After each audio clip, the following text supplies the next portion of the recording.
Қарақалпақстан Республикасы салық басқармасы басламасы менен Тахетас районында іләш өлкелместіріліп, онда іспілермелік субъектілер үшін салық тарауындағы жеңіліклер һәм олардың іскерлігіндегі машқалаларға шешім табу мәселелері текарғы ітібарда болды. Бүгінгі күнде Тахетас районында 360-тан аслам кіші һәм орта іспілермелік субъектілері жұмсалып бармақта. Кіші һәм орта бизнес әрқандай мемлекеттің экономикалық рауажлануында ахметлі орын иелейді. Бүгінгі күнде елімізде экономика көлемінің ярымынан көбі, санат һәм экспорттың 1/3 бөлігі кіші һәм орта бизнес уәкілдерінің үлесіне тура келмекте.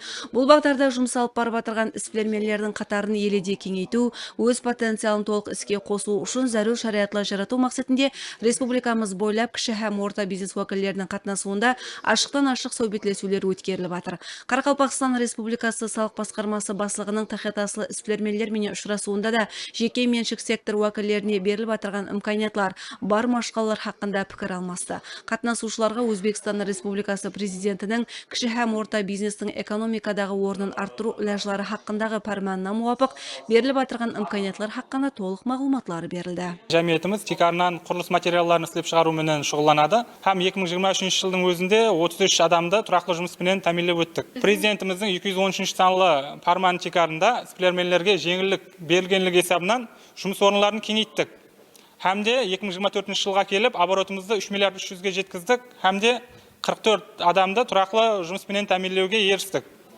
Қазіргі күнде біздердің тұрақтылық рейтингі бойынша район аймағында жоғары рейтингде тұрыппыз.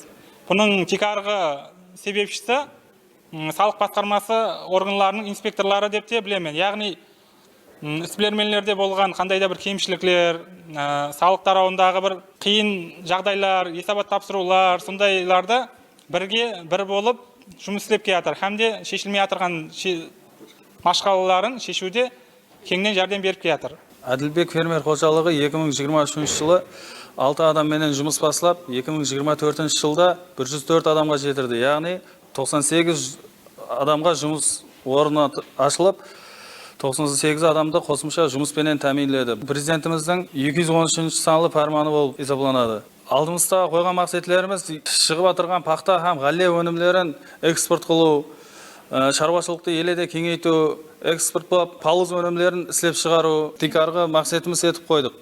Сондай іспілермелердің салық жеңіліктерінен пайдалануы, салық хисабатлары, әкімшілік құқықбұзарлық, кредит һәм салық ставкалары менен байланыслы машқалы һәм ұсыныстары тыңланып, оңды шешу жолдары көрілді.